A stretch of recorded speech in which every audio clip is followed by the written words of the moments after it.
All right.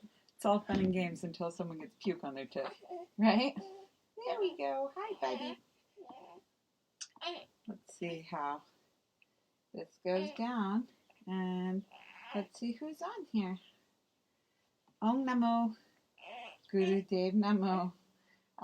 It's the Bruja Report here for as long as Reiner is cooperating. And hopefully I'll have some time to tell you guys a little bit about his birth story. So, yeah, better late than never. How's everybody doing today? A lot of people bought my set of workshops. Congratulations. Reiner's cord is almost off, so if you've been wanting to jump on that sale, and move your boom. So, who here likes to Google symptoms for things or follow medical journals on Instagram or read the diagnosis section of the New York Times? I was a very hypochondriacal. I was a major hypochondriac before I got pregnant. Basically every day I was convinced that I was like pregnant or running a fever or something, so I was constantly Googling symptoms and trying to find, what's wrong with me. I was absolutely certain that there was something wrong with me. And, for your own life, I would invite you to ask yourself the question, why am I certain there's got to be something wrong with me? Why am I certain that my second chakra is blocked? Why am I constantly asking the question, am I okay? Because if you're able to clear the question, am I okay, with yourself once and for all, your need for any kind of teachers or psychics go right out the window. But I knew that if I was this obsessive about my own health and well-being, that once I had a kid and once I felt, there's and I was like that with boyfriends as well. I was always like, oh my God, you have adrenal fatigue, you have eczema or whatever, and just be in the furnace of anxiety, as Rumi calls it. So I knew that if I had a kid, that I would be 100 times as likely to do that. And that with a kid, sometimes babies just cry, and I could easily see myself being like, is he have internal bleeding? Does he have brain swelling? All these things that we can't see. And trust was becoming more and more of a part of my life. And I had stopped going on my own right. I had stopped Googling my own symptoms. I've been lucky to have pretty good health in my life. But I just don't go to doctors in general. I've been to the ER once on acid, didn't even go inside. That's another reason why I don't take LSD anymore. Every time I take LSD, I think that I need to go to the dentist or the hospital or something. High margin for error with LSD, because you're not in a controlled environment. You're not in a lodge or something. People keeping an eye on you. You have 12 full hours to spread your wit and charm across the globe, and you're fully functional, can talk to cops. You can end up in a lot of strange situations on LSD. But I was curious as to when I was going to start trusting myself on the journey of parenting. I questioned myself a lot with basically everything that I did, and that really held me back in a lot of ways. And I was, there were so many people that had their 2 cents about how the pregnancy should go, how the delivery should go. And I was like, at what point am I going to assert my sovereignty when it comes to myself and this baby? So there was a lot of factors at play. And I have to say from the beginning that I really wouldn't have been able to do any of this if it wasn't for the support of my partner. I hear a lot. Come here, little man.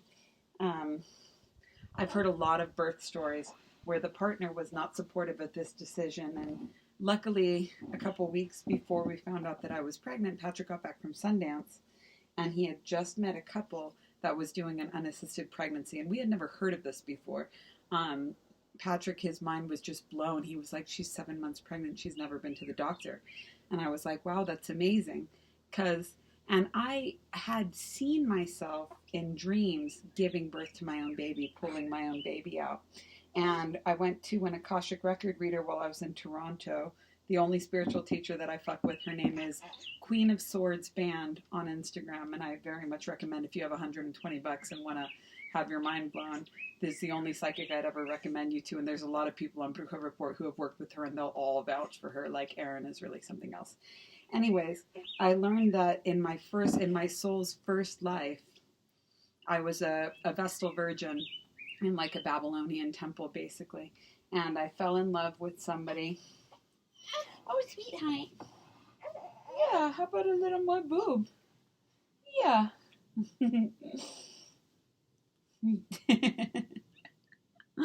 I fell in love with somebody.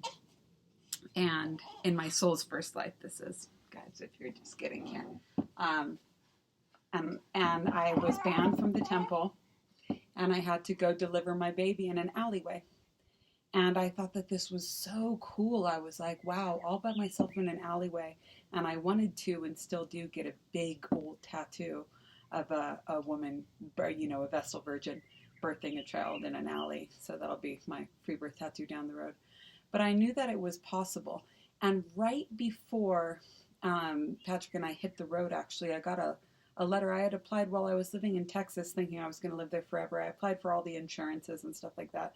And I ended up getting this coverage that was for like everything maternal care. So, I talk a lot about if you believe in a friendly universe or a hostile universe, because the signs are all around and the signs will reinforce whatever story you want to believe. The story of a friendly universe or a hostile universe, and there really is no neutral. So, but I get this card in the mail that's basically saying that all my maternal care is covered. And so it was really nice that the decision to do unassisted wasn't based on money or anything like that at all. It was just something that we wanted to do.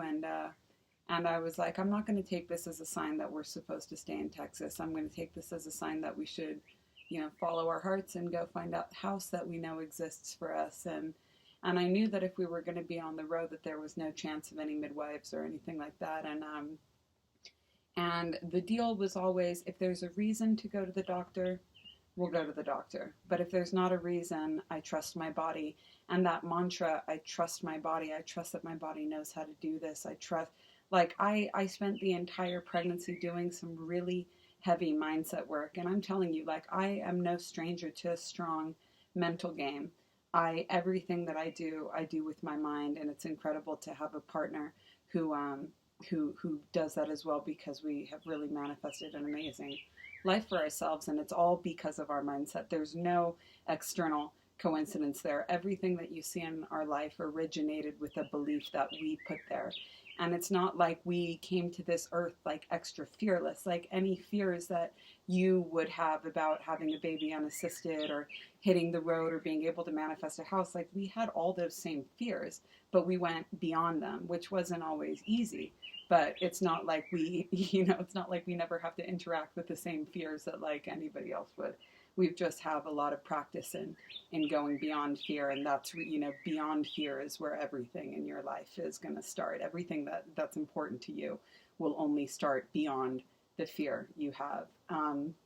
So it was just such a wild ride. I was really blessed to have I prayed. I was like, Spirit, give me lots and lots of signs that this baby is doing well. And the first few months of pregnancy were actually the hardest because I couldn't feel kicks, or you can't feel kicks in the beginning of pregnancy, and so that was a lot of trust, and I had to really learn. I started just studying everything that I could on a 6D level and also a 3D level about. And when I talk 3D, I mean the nuts and bolts of things, no spirituality.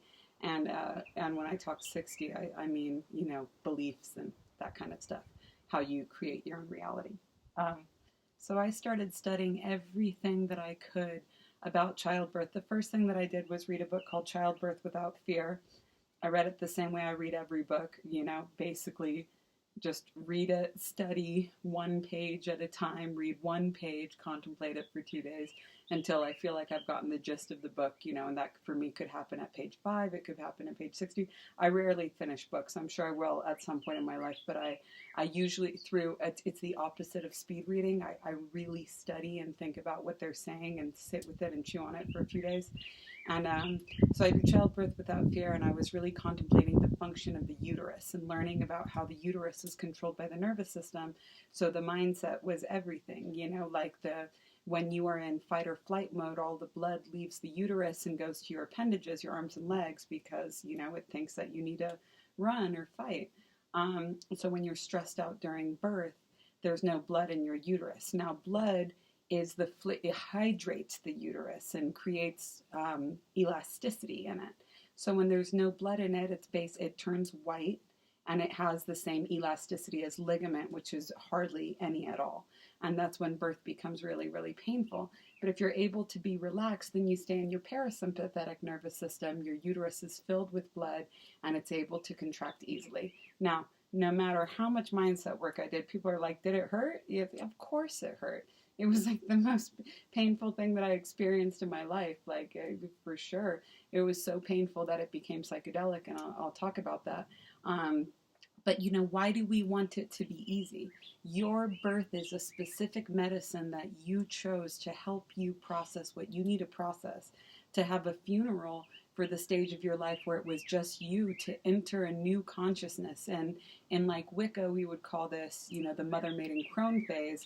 In theory of everything, in spiral dynamics, we would refer to this as going from the self-consciousness to the other consciousness. So, your self-consciousness, the journey of being a maiden, is basically, you spend this whole time learning how to love yourself. Ideally, you don't have a kid before you learned how to love yourself.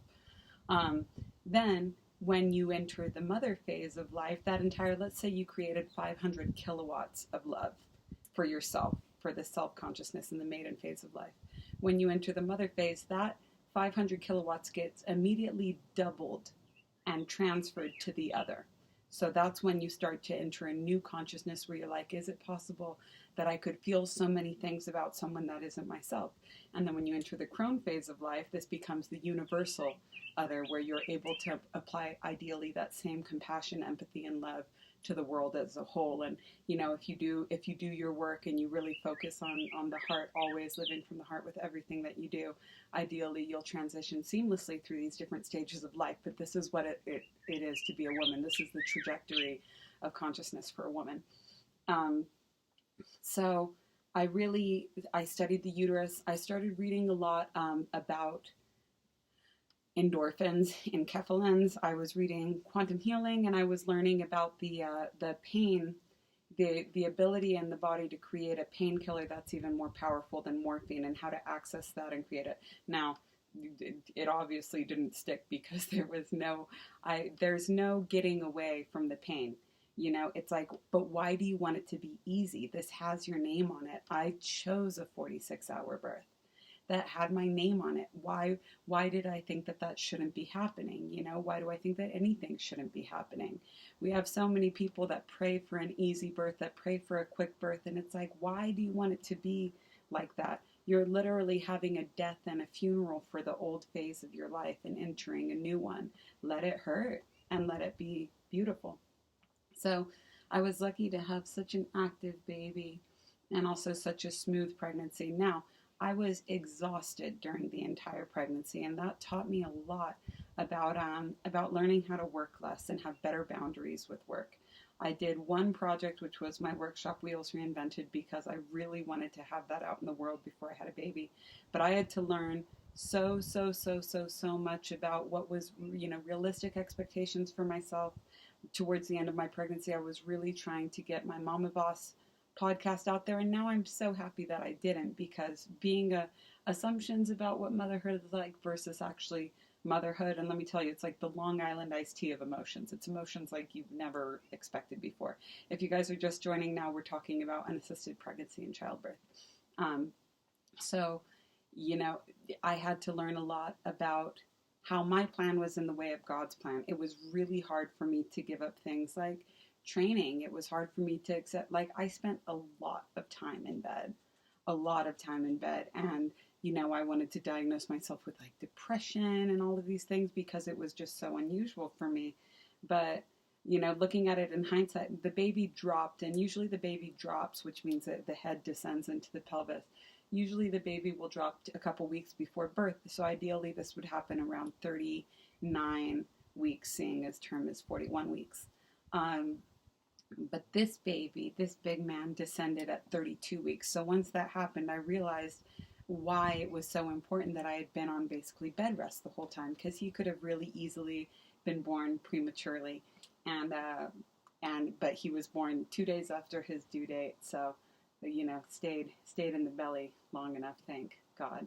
But, if I had been I listened to my body the entire time. I used True Hunger for all of my foods. I ate whatever I wanted. I didn't exercise hardly at all. I slept a shit ton. And I just listened to my body implicitly because that was what I was relying on. I was like, I trust that my body will let me know if there's something wrong. And until then, I'm not going to the doctor, and I trust in a friendly universe. I don't think that God's going to try and make an example out of me of a home birth going wrong. I think that God wants women to remember the power that they have. I believe that God will give me the type of birth that is the best teaching modality for women all around the world. I believe that it's got my name on it, and I trust that it's going to go down exactly as it's supposed to go down. So everything, towards the end of pregnancy, everything really started lining up. And I'll tell you, every single person we met, except for my stepbrother and his fiance, every single person gave me backlash. Why are you choosing to do this? Do you have a plan B? I was like, my G, if I had a plan B, it's like, don't ask a pregnant lady if she has a plan B. It's just rude. But every single person was vocalizing their doubts, telling me horror stories. And I just took it, when I changed my name, it wasn't until I was confident in my new name, which takes a while when you change a name, that people stopped stuttering on my name. If you stop saying it on the inside, you'll stop seeing it on the outside. So every time people would vocalize their doubts or concerns to me, I would just be like, all right, cool. It just means I got to do a little bit more mindset work. I believe in a friendly universe. I believe that God's got my back. I believe that God's got my baby's back. I believe in all of this. And I didn't take it personally. Understand that for the majority of the population, they think that worry is love. No, worry is not love. You being concerned about somebody else is not you loving them extra much. The focus should always be on you. Worry is literally, think about it this way. We all have every thought is a prayer and sends out a frequency. So let's say a thought of faith would have the frequency of beep, beep, beep. And the thought of worry would have the frequency of beep, beep, beep, beep, beep, beep. And imagine that this frequency is being transmitted out of the crown of your head at all times. If you're concerned about somebody else and you're constantly sending out that frequency, beep, beep, beep, beep, beep, beep, your energy cannot impact somebody else's energy. For all the empaths out there being like, oh, they drain my energy. Nobody can touch your energy except for you. It's you allowing yourself to be drained by somebody. Being an empath is bullshit, especially in this day and age. But nobody can impact your energy. But imagine that if somebody's constantly transmitting the frequency of beep, beep, beep, beep, beep, beep, beep, the same way a crappy song on the radio can get stuck in your head, you're creating something that could attract, it makes it easier for somebody to get your song stuck in their head because you're singing it all the time. So if you care about somebody, the best thing that you can do is not worry about them and just imagine the situation going peacefully, because an idea when shared gets stronger. So don't share your shitty worry ideas with somebody else because you're making that stronger for yourself. I could be completely impervious to it, but every thought is a prayer, and worry is literally praying for the worst case scenario. But we got it from every single person. Our parents, we got negligent, we got everybody worrying about us, and we just took it as a sign that we had to just believe a little bit more. And the pregnancy went totally fine. There was no spotting. I had a few early contractions. I had to get very real about the role that stress was playing in my life. But for the most part, the pregnancy went without a hitch. So his due date was the 24th, and there's really no such thing as a due date. It's just there to make you feel like you're doing something wrong, basically. But his due date was on the 24th of April, and that morning, I couldn't tell if I had peed the bed or if my water broke a little bit. And seeing as my water didn't break, if it did break, maybe it was just a tiny bit. But my water didn't really, really break until I was about 46 hours in labor, and that helped to speed things up a little bit. I actually broke the water bag myself on accident. And actually, in that time lapse that I put up, you can see it, but it's moving so fast so you can't really see it. So contractions started the night of the 24th, and this is really funny, actually. They started around 10, and I was like, you know what, I'm going to go to bed. because I want to get as much sleep as I possibly can. And I really wanted to be rested for the birth. That was something I had prayed for. And I usually don't pray anything specific at all. I don't pray. I pray, may I see all my choices clearly. And I also pray that, that it serves the highest good of all those concerned. But I really prayed, please let me be rested for this birth. Please let me be rested for this birth. I was absolutely not rested for this birth. So honestly, prayer, the only way that I recommend praying is praying to divine feminine, which is just venting about your problems and not asking anything to change or not asking for anything to happen, just venting about your problems, because it's going to go however it's going to go. And you'll just get aggravated with the quote unquote futility of your prayers if you're pushing really strongly for a certain situation to come through and it doesn't. Because, your higher self is driving this. You're not.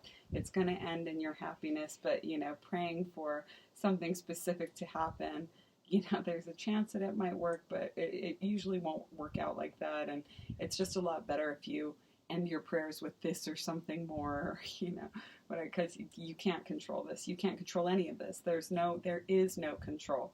And understanding that is the axis of, controlling what you see.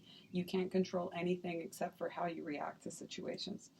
So, went to bed, woke up maybe a couple times during the night, little contractions here and there, but nothing major. And I had told myself, oh, I'm just going to chant through the contractions. I'm just going to chant through this entire birth. It'll be real. If Katie Holmes can do a silent Scientology birth, I'm sure I can do it. Anyways, woke up the next morning around 10. Patrick was like, oh, yeah. I was like, well, let's check my cervix. Ladies, if you're having a birth, the vaginal exams, checking the dilation of your cervix can go 0 to 10 in an hour. It's not, your vagina is not a crystal ball. And I really learned this, it wasn't until the second and a half day of labor that I learned this. But it takes as long as it takes. It takes as long as it takes. There's no getting around it. It just takes as long as it takes. But Patrick, it's like, what are we going to do? We're labor. So I was like, well, Patrick, check and see how dilated I am. Now, I don't know how far y'all have stuck your fingers in your own vagina. I've gone pretty far up there, but I by no means know the terrain. It's like, how many of y'all know where your cervix is? Be real with me. And heads up, if you're looking for your cervix, it's what feels like a nose up in your vagina. If you can imagine what are those things called? The animals that everybody loves, that they have butthole face, tetradendrons, pterodactyl, teterboro, tetrahedrons. I don't know. But those the oldest surviving animal that's ever, tardigrade. There we go. Is it looks like, look up a tardigrade face and then try and locate that in your vagina. Anyway, that thing's supposed to open up to 10 centimeters, and when that happens, the baby's head is supposed to be able to come out easily. Now, so Patrick's like, I'm going to check and see how dilated your cervix is. So when you're going in and looking for this in your vagina, you're going to want to go up. You're going to want to make a left, and then you're going to want to make a right, and then you're going to want to make a quick left, because your cervix is at that quick left. We didn't really know this. So Patrick goes in and makes a right, and your vagina opens up a lot if you make that right.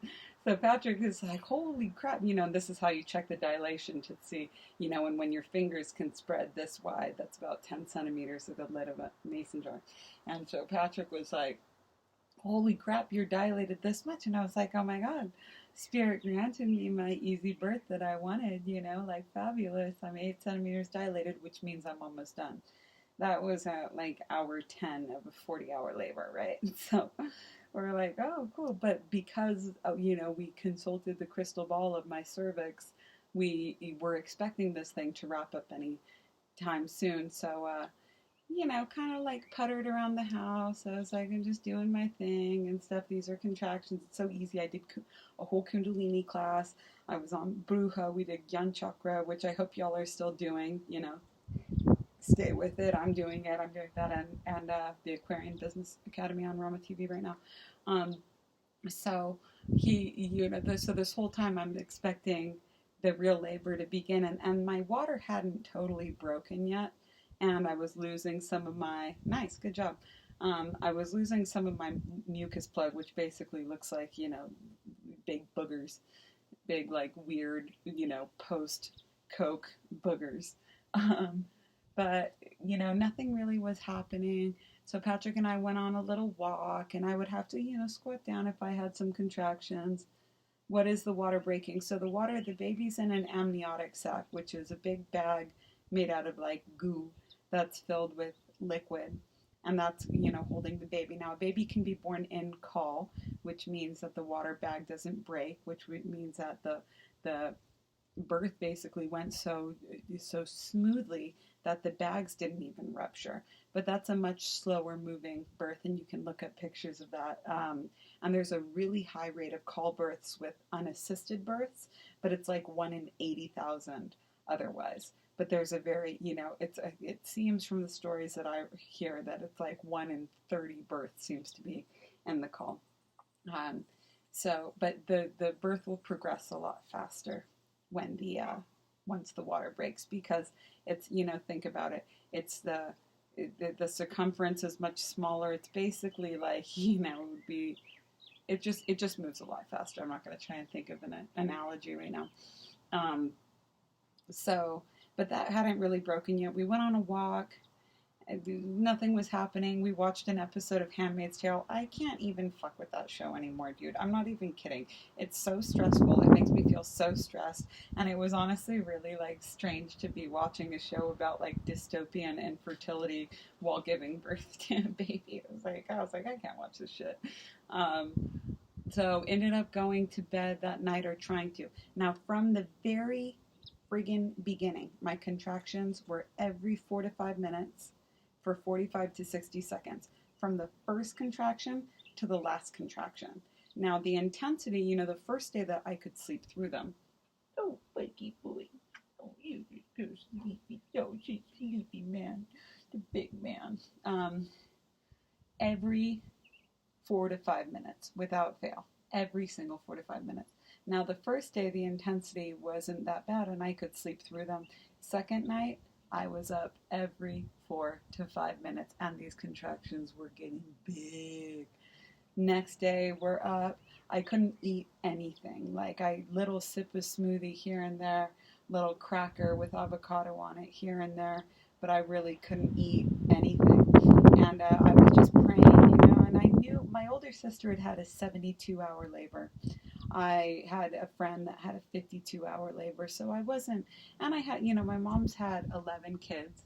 She's also attended 120 births, like this lady, and she's also really good for telling you a horror story right in the middle of birth, because my mom is an Aquarius, loose cannon, and that's my favorite thing, and I wouldn't change a thing about her. She's on Instagram, she's on Bruja Report now. You guys can expect, like, some you'll see her a lot in the comments. Expect some like sentimental comments. She's fabulous. I love her, and her Instagram is really, really good. It's all post-its of quotes that she likes, and some of them are really good, and other ones like make absolutely no fucking sense to me. I'm like, Jesus Christ. My mom's on that old time religion. She's, ella habla Jesus, so she speaks Jesus. So she sometimes they're like a little bit more, but I'm just like, what the fuck is this quote that you have up?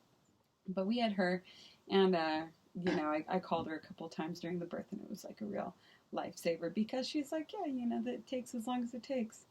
Anyways, and things started to get a lot more intense, and I hadn't had any sleep, and I had heard birth described as psychedelic a lot. Psychedelic, but not necessarily comfortable. The combination of being in intense pain, in addition to not having any sleep, things were starting to get pretty like fractal with me. I was like, and so the reason we were checking my cervix so often is because you're not really, the whole push mentality with anything in life is not the way to go. If you have to push to get it, no. But you're not, so, pushing before your cervix is fully dilated is basically pointless, because the baby can't come out. There's a wall there of the cervix. So you want to wait until the cervix is totally dilated before you start to push. Now with my next kid, I'll totally know this because the contractions get to a point where the only way, before I could breathe through them, I could get in a squat, I could be like, keeping in mind that knowing that they're coming every 5 minutes, another dose of contraction, every 5 minutes. The whole thing about contractions coming closer and closer and closer together, that doesn't happen for everybody. Mine was every 45 minutes for 45 to 60 seconds, and that was just the way that he came. But he it was intense. So it'll get to the point where you can't, before I could breathe through them, I could chant through them, I could make ooh sounds, low moaning sounds, and that would help me get through them. But they started to reach an intensity where the only way that I could kind of combat them or deal with them would be to like push against them. And I really didn't want to push too early because I knew that I would, pushing helps the pain.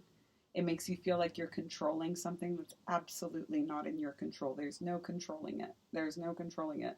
It takes as long as it takes. It feels exactly the way that it hurts. There's no getting around it. There's no making it stop. There's no, and it's not going to hurt less at the hospital unless you get an epidural. But it's not going to hurt. It's not going to be a different experience at a hospital. It's either my husband watching me or a doctor watching me. And my husband's going to tell me everything I'm doing right. The doctor is going to tell me everything that I'm doing wrong. I don't feel safe at hospitals. The end. So, but they had gotten to the point where I really couldn't do. I had to just to try and get through them, and it was intense. I cried a lot because there were moments where I thought that this shouldn't be happening.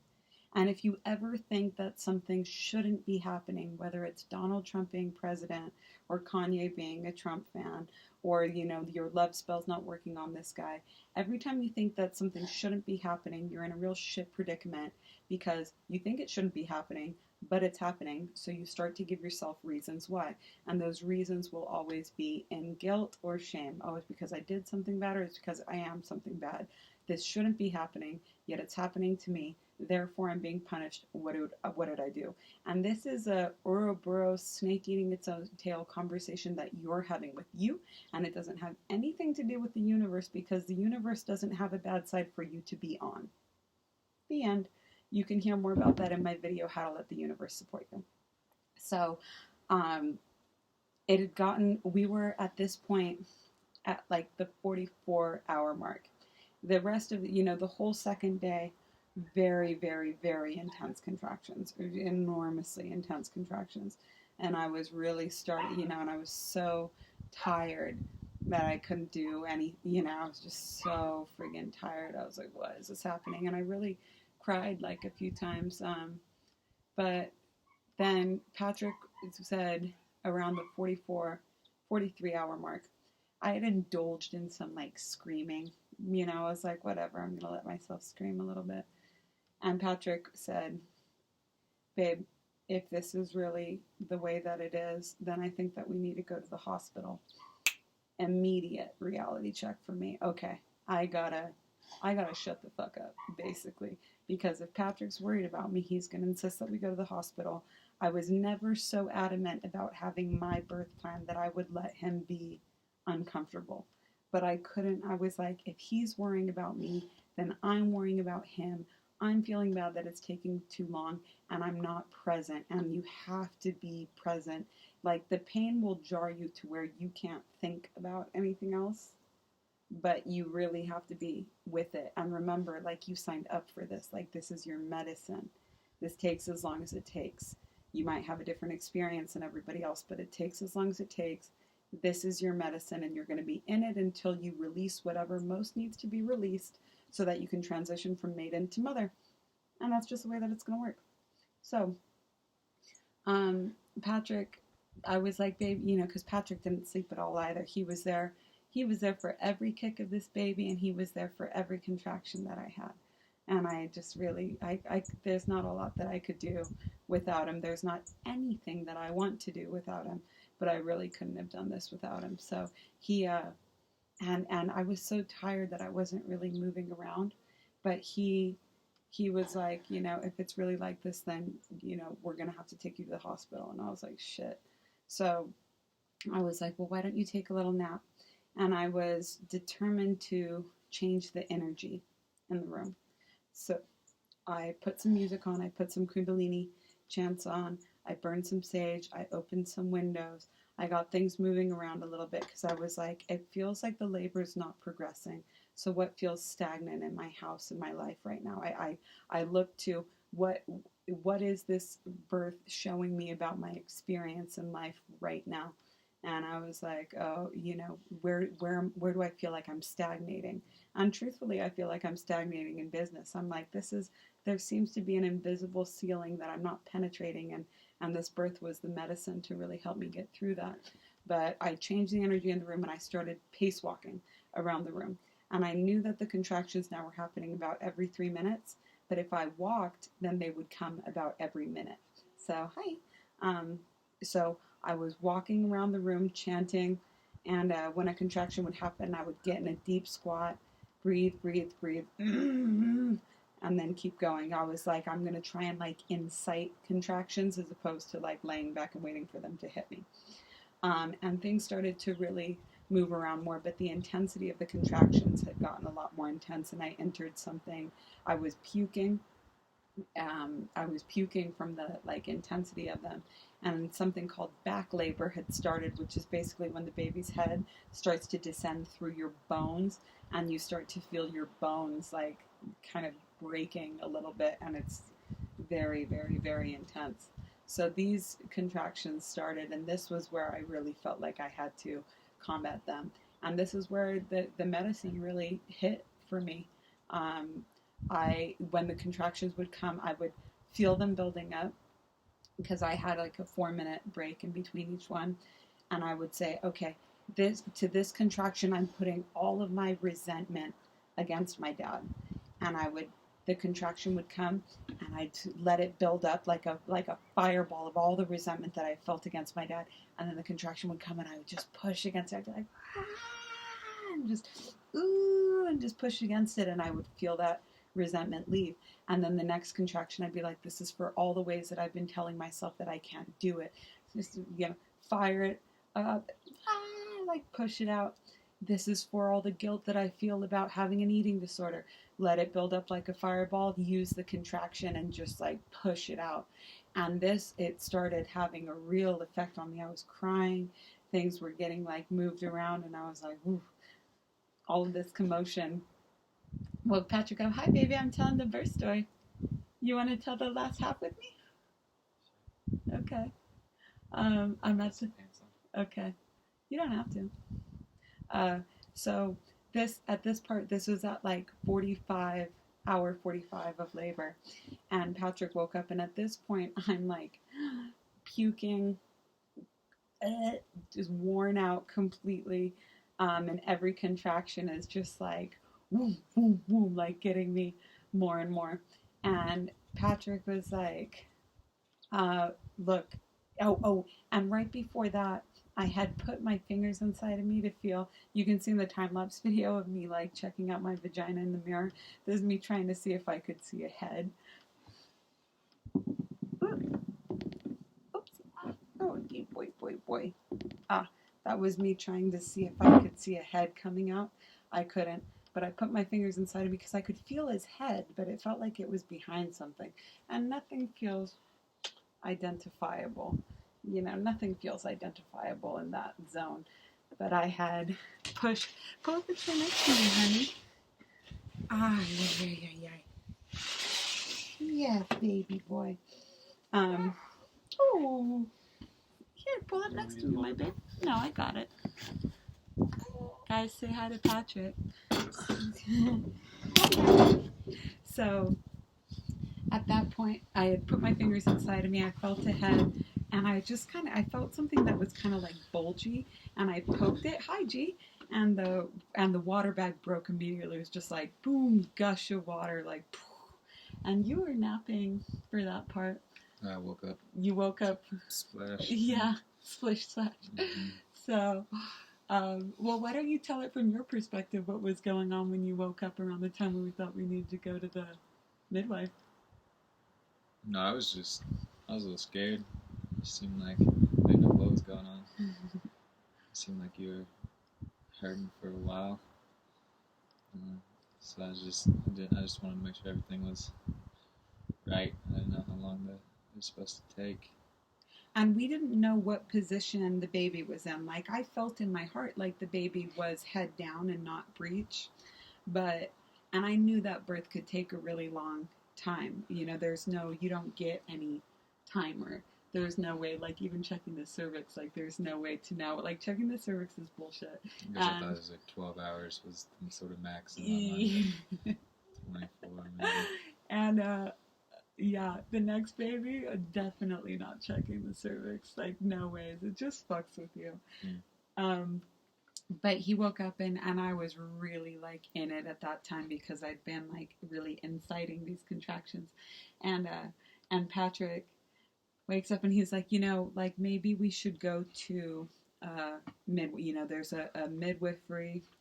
I think it should be said midwifery, but it's people have been correcting our speech. Mucky. What does he know? But Patrick's like, maybe we should just go to this place. It's a midwifery. They don't have any, they're not going to give you a C-section or anything like that, but they can maybe at least tell us if the baby's up or down, because that's another thing that like you can't tell. You'll see in books and stuff, oh, just feel for the baby head here, like it's like maybe with a lot of experience you can tell. Yeah, maybe with a lot of experience, but like we thought that there was, even up until crowning, I was like, maybe it's two babies. It wasn't. I thought it was his butthole at first, and it was his ear, or maybe butthole. So Patrick's like, look, I think that we should go to the hospital. And I was like, oh, let's call my mom first. We called my mom. There we go, honey bunny boy. We called my mom, and my mom was like, basically, she was like, look, you could just be halfway through it. Your first child, it could take days. It could take days for this baby to come out. And I was like, oh my God, why is this happening to me? This shouldn't be happening. And my mom was like, listen, Everest, like if you were actually in like full on labor right now, you wouldn't be able to talk. And I was like, yeah, but I'm like a motherfucking G with everything that I do. And I was like, and when the contraction comes, I really can't talk. But she was like, it could take a lot longer, and could be halfway there. You never know. Yeah. But she was like, she was neither here nor there. She was like, look, the peace of mind is worth it alone. But if you're gonna go right on that bumpy road, and if you're gonna go to the doctor, then you just bring everything to have the baby in the car, because that could be where you're having that baby, and I just didn't want to go somewhere. I was like, if I'm going to be doing the same thing, if they're not going to give me a C-section epidural or anything like that, then it's not, why am I going to go from the most comfortable place, deal with like the bumpy road, getting, 40 minutes to the other hospital. I just didn't want to do that. But so I told Patrick, I was like, go pack, go turn the truck on and get everything we need to go. And then what happened with you then, babe? Well, I started doing all that and realized I had to get a lot together. And that's when I came back in. When I came back in, you said that you were having the baby here. So I was like, sat down on the bed and then the wind slammed the door closed. So I was like, oh shit, not allowed. Okay. So I went outside to get firewood together and clean out the wood stove, and just decided I was not going to do anything anymore. There's nothing I could do, really, as far as control. I was just going to sit down and read a book. There's nothing that the guy can do except, there's get stuff. Yeah, except like get stuff. But at this point, I was so present in my labor, but I was not present on like the earth plane whatsoever. I was barking, howling, scratching at the walls like Wild Woman was out for sure. Because the second he went out to the truck, I looked at myself in the mirror. I said, I'm not going to the hospital. And I just started pushing. So the contractions would come and I would push, and I was like, I'm going to let myself be as loud as I want. I don't care, but I'm gonna push like and I was like, I don't care if I tear my vagina in half. I'm having this friggin' baby. This baby's coming now, and I was just pushing like crazy. I was in a squat when Patrick came back, and I was pushing so hard, a little poop came out. I wiped it for you. Patrick wiped my womb for me. Thanks, honey. Yeah. And I was like, I gotta poop. So, and if you go on unassisted childbirth, you'll see that a lot of these pictures happen in the bathroom because when the baby's coming, you feel like you gotta poop. And I was So like, you wanted to go to the toilet. I was like, I gotta go to the bathroom. So I go to the bathroom, and the contractions are coming like every minute now, you know, and I'm just like, whoa, I'm like, losing my shit, screaming now at this point. And I was yelling before, and I don't think that I like screamed until his head was coming out. Yeah. But you know, this whole time I didn't know if anything was happening. I could feel his head, didn't know if it was, you know, where it was in the scheme of things. So I'm on the toilet with one hand on the windowsill, my foot up on the garbage can, and every time a contraction comes, I'm just pushing as hard as I can. Not sure if anything's happening. Patrick comes into the bathroom, takes a look at my vagina, and is like, I see the head. And I was like, what? Because this whole time I just didn't know if it was doing anything, you know, I didn't know if anything was happening, and What I thought was the head. I was like, I think it's the head. Why don't you tell it from your perspective? Because from that until the head's coming out, I was in another land where I was still in labor, but you know, I don't remember anything. I was trying to get you just to push when the contractions came. Oh yeah. Save your energy.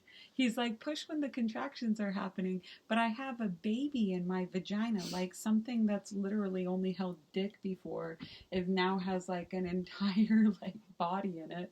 You can't feel the contractions happening. I'm like, all I feel is that Yes, you did. You slowed it down. I did. That's a coincidence because I couldn't tell shit from Chanel in there. Well, there's sometimes when you weren't pushing, so I assume you did. Oh. Anyway, and then saw his little head coming out, and then I guess it turned, and it was the ear, but his ear was so squished to his head that for a second I thought it was his butthole, and he was coming out butt first, but then I realized it was an ear, and then his head popped out, and I knew to check then to see if the cord was around the neck, and I could feel that his cord was wrapped around his neck twice, what it felt like. So I let Everest know, hey, no time to kick back right now. We got to get him out. We got to get this cord off because he couldn't get him. His shoulders were still in, so he couldn't get it over his shoulders or anything. So.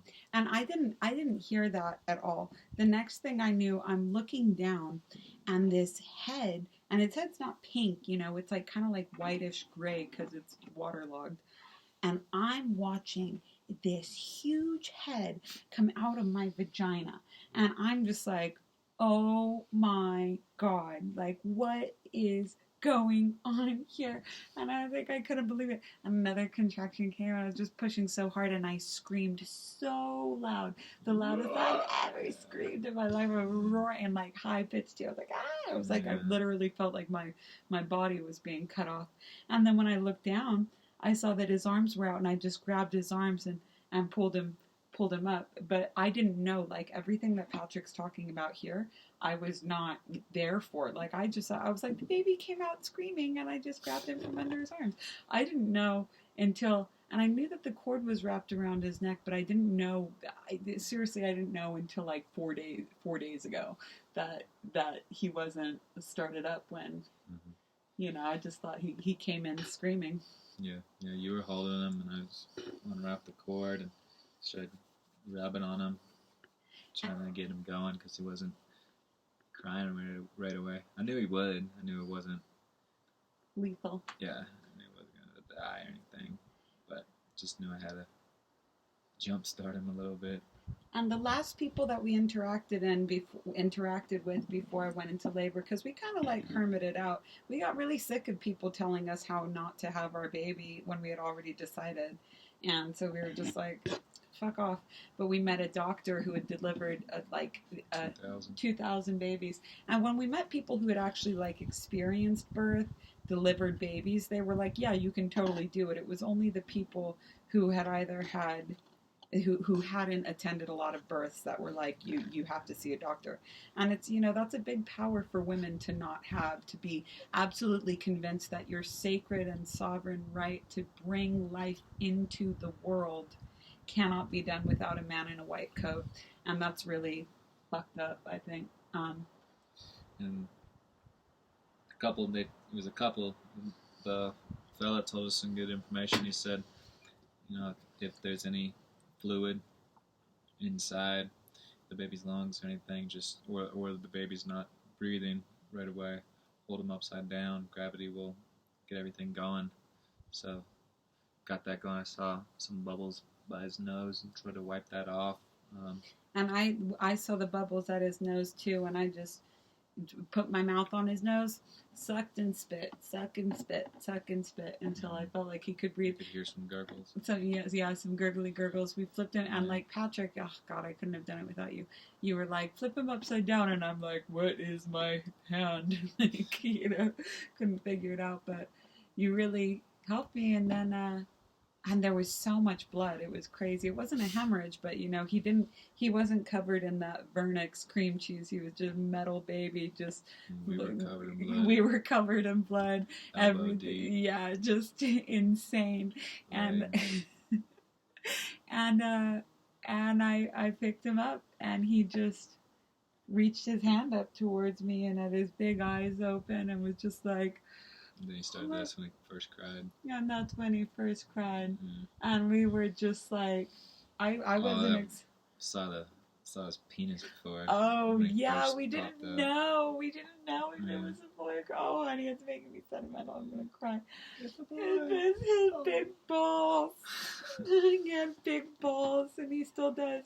And we were like, oh my God, it was just crazy. Mm-hmm. Placenta came out right after that. Some people, where unassisted births usually end up in the hospital, is the mom, your placenta could take up to 12 hours to come.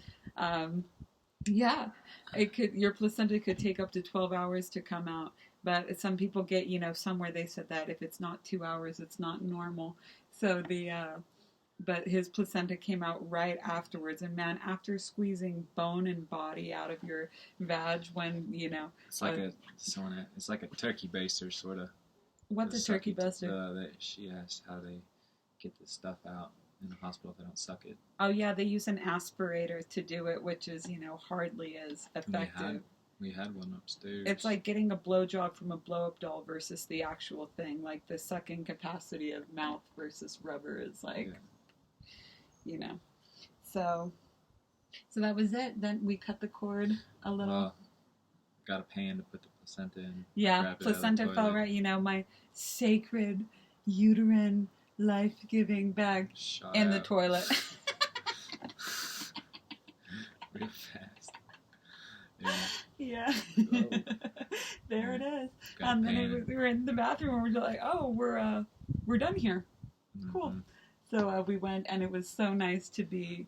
It was so nice to be at home. It was so nice to not have him ripped away from us, scrubbed down. Like I do rebirthing trauma work with clients, and they, I've worked very hard to remember what it's like to be his age, and you can remember what it was like when you were birthed as well.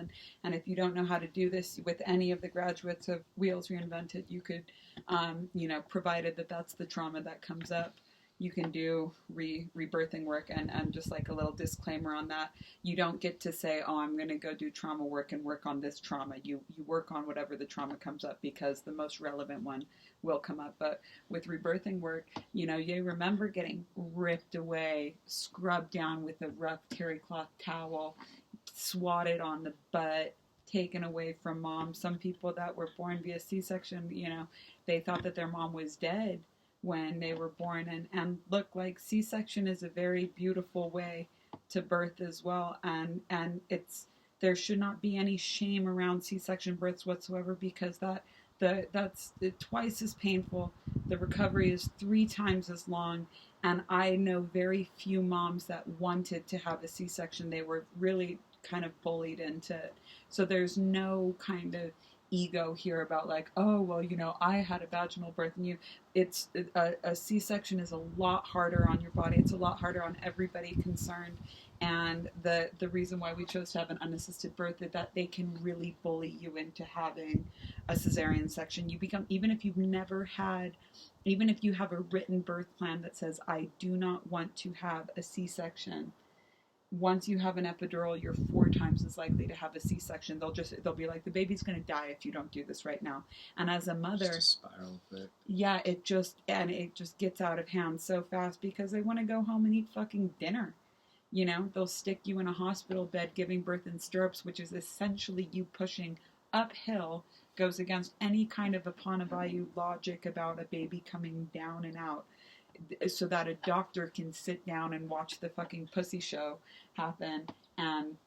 But there's no, like if you've had a C-section, especially was involuntary, like, yo, I feel for you, and you should be really proud of yourself. It's really like you basically go through 3 weeks of birth postpartum. It's not you taking the cheap way out. It's not you. Well, certainly not the price-wise cheap way out, but it's not you taking the less painful route. It's a lot more painful, and I think that there should be a lot of love for the C-section moms. You should be really proud of yourself, too. But it was really nice to be able to just be at home. And I was like, Patrick, we have babies can't catch cold. Like, we have to, like, Patrick's like, I got you. Makes the hottest fire. Makes the hottest fire. And an hour, new parents, all of us sweating. The baby's like bright red. Oops. We were all like dying. Push the boom of the phone up, honey, so that we look more attractive. What? The more you push the boom up against the thing. Yeah, there you go. It elongates us. Yeah. Oh. It looks so much better now, even though it's pitch black and we look like we're on an true Hollywood story talking about drug addiction. Oops. This is my... Oh, there we go. I don't do much of that. Oh, there we go. My first live video. It's your first live video? Wow, honey bun. Mm-hmm. So that was how we had Le Bébé. Does anybody have any questions about unassisted childbirth, unassisted pregnancy, anything that we talked about here? And now we have a beautiful baby boy. Why does it keep doing that? Is that alright? Yeah, that's fine, my love. Yeah, you're good.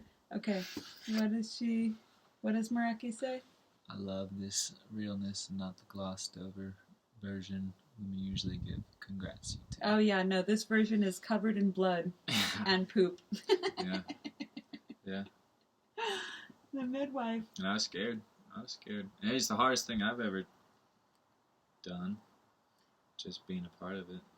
I will say this. I would take childbirth over tooth pain any day. Like, you guys remember around Christmas time where I had all that the wisdom tooth abscess, which was ended up with us finding our house.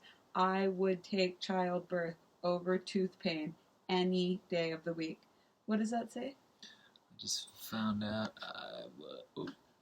I was pregnant 2 days ago, and I just want to thank you for being a teacher. Raina, congratulations! Oh my God, congratulations. If you're interested in anything about unassisted childbirth, I will tell you that, like I said the whole pregnancy, if somebody wanted me to coach them on unassisted birth, I wouldn't do it. You are going to come up against every fear you've ever had in your entire life. Doubt. Every single fear, every single doubt, and they're going to show up so that you can work your way through them. But you have a right your body knows how to do this even when your mind forgets. It's better that your mind forgets. The more civilized you are, the harder birth will be on you. I really recommend reading the book Childbirth Without Fear. Really, the guy that wrote it, his name is Grantley Dick Reed. It's like, what a great name. But I really recommend reading that. And I listened to, hit close on that baby. There's a Free Birth Society. Yeah, that was cool. The podcast, different stories. Free Birth Society. Just, I only pray. See all your options. Just see all of your options. Listen, face your fears head on. Every single horror story, everything that you're afraid of, go and read stories about it. And really focus on the statistics. How many, 93% of babies will move into the head down position. Read the statistics about cesarean sections. But get actual numbers. The majority of births, especially when there's no interferences, go really, really well. Someone asked if they do vaccines. Oh, is it done? Yeah, we're done. Great. We love you guys. Hit share.